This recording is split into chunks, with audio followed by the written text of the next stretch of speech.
Where does Jennifer come from? And in any case, what does she think about you guys doing this interview? Oof, my God, we're getting loaded just right away. That's a great question. She's gonna fucking hate this. She's gonna hate it bad. Yeah, she's not gonna be happy. Yeah. It's confusing because she does like it when Yeah, you go. Yeah.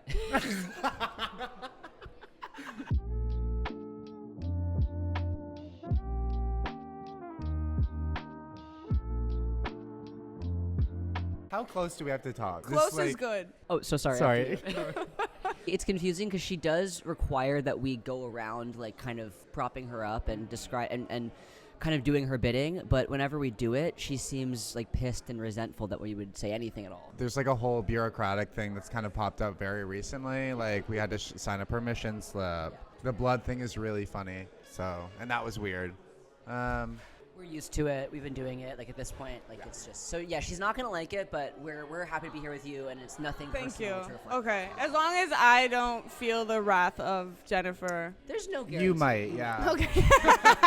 But for the people that actually don't know what Jennifer, like the lore is, how would you explain it? She's like our mother, sister, girlfriend, overlord.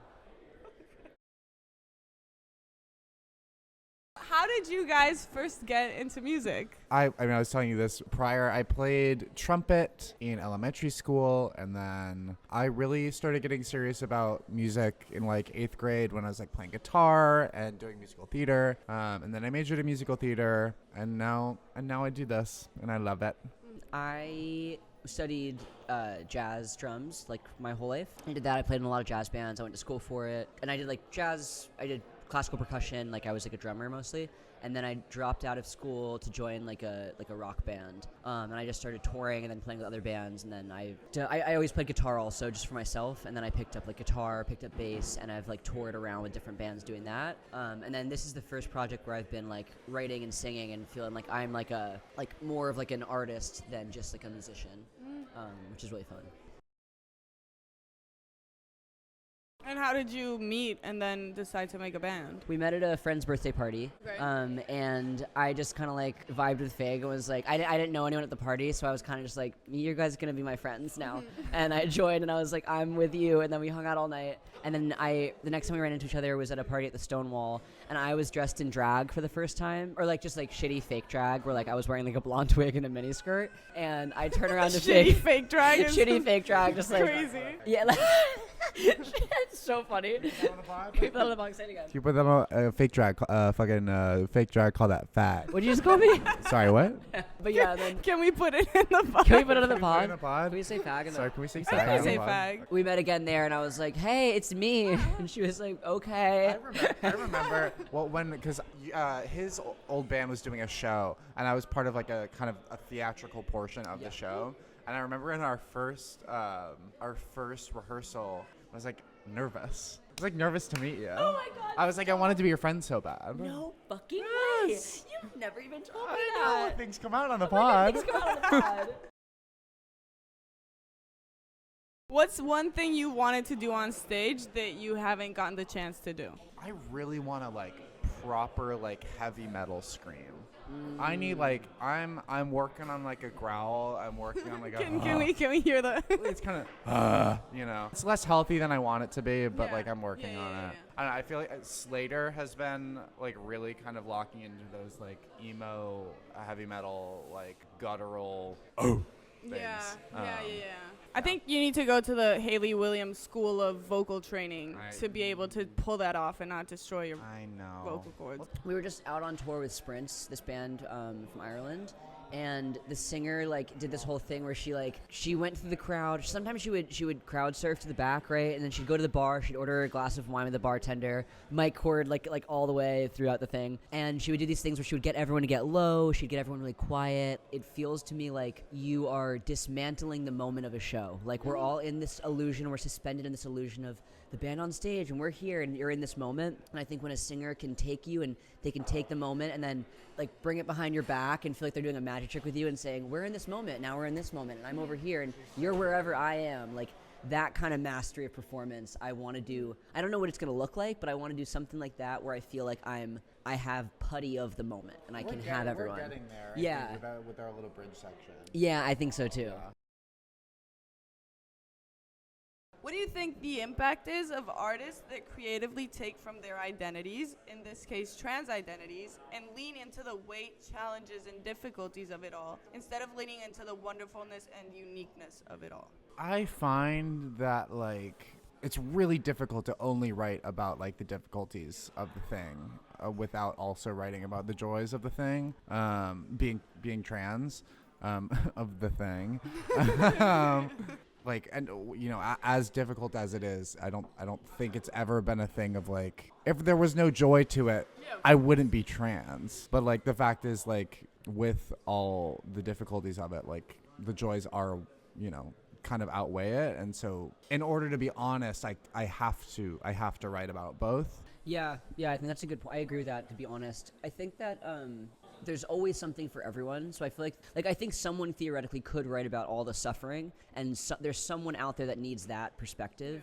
And there's someone out there that just needs pure celebration, and so all of it's fine, and it's fair game, and we're just all trying to get out this human experience. I think for me, I like the bends of something. So I was here, but then there's this other thing that complicated it. And I like those moments of transition, those moments of nuance, those moments of something made my mind change, and something pushed me to feel differently than I originally did. And so I'm really interested in an arc of an emotion.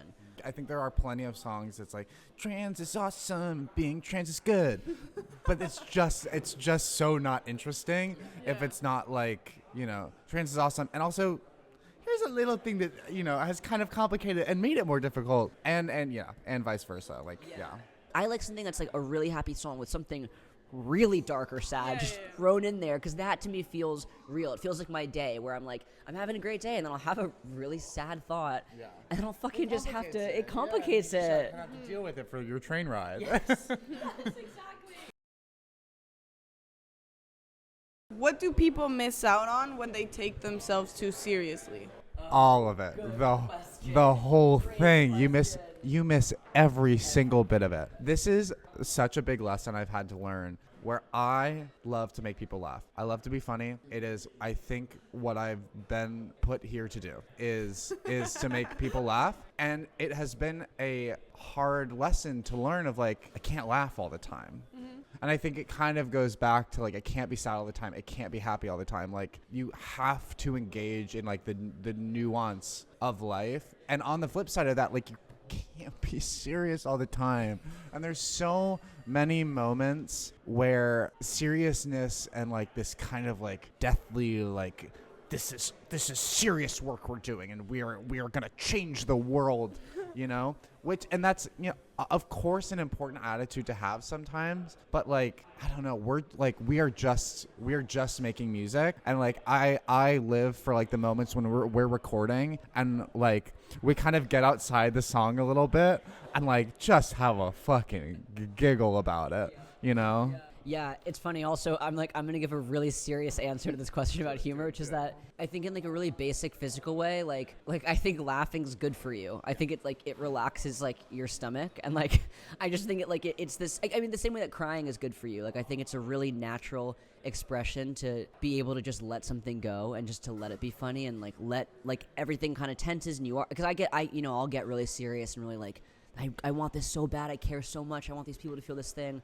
And I get to that place, and then you tighten, and you want it so bad, and then it just has to let go. It just has to. So it's kind of if you miss out on it, I think if you miss out on humor, you are not following your natural instincts, is what I would say. Because you just will laugh at some point. You just should. It's what's good for your body. I think you said in an interview, Eli, that you don't have to be a certain way to deserve to feel good, which I thought was pretty cool. What's good. one? Did you say that? Hey, Yeah, oh my God. hey. You watch your interviews? I just wanted to acknowledge that. That's really sweet, yeah. What's one song or artist that when growing up made you guys feel good or accepting of your identities?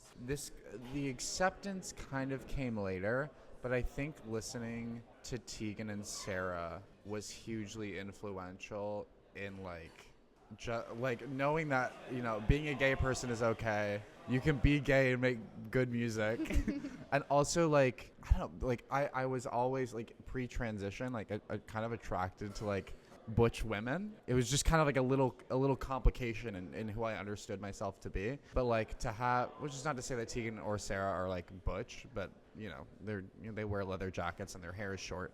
Sure. Yeah, so I think just having, like, a favorite band that happened to be, like, two lesbians was, you know, kind of huge for me. Yeah. Also, St. Vincent. Just because she's a fucking freak. Having a favorite band that's a fucking freak is, you know, kind of the same deal. Yeah. I wish I'd had someone that made me feel like I didn't come out as gay until I was like 18. I had no idea. Like, I really was like not in that.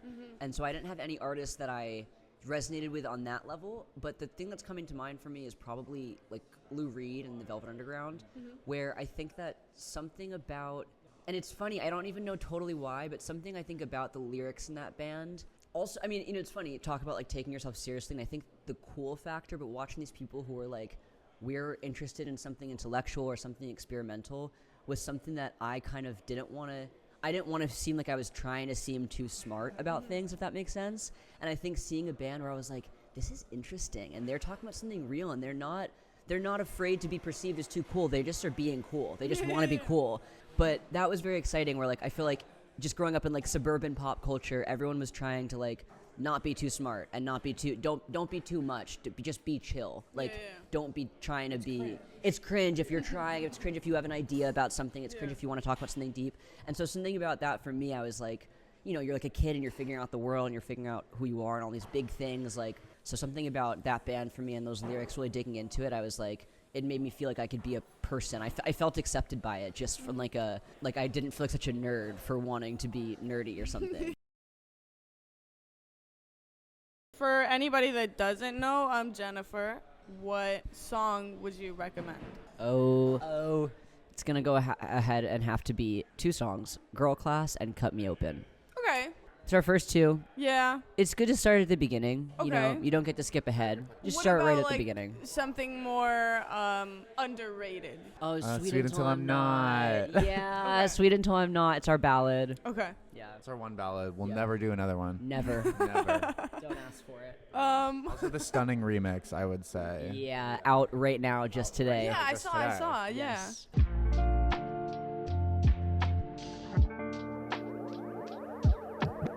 Well, I don't have any more questions. Do you guys have questions? Do you guys have suggestions? Something you want to say? Who did you like better, us or Kid Sister?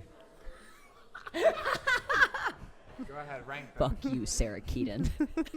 Go ahead. I could rank never. them. I could never. No, I don't. but I if don't you had play to by rank my them- kid sister. If you had to Rank put them in a, between us if and there Kid was Sister. if there's a hierarchy and there's two positions in the hierarchy, 1 and 2.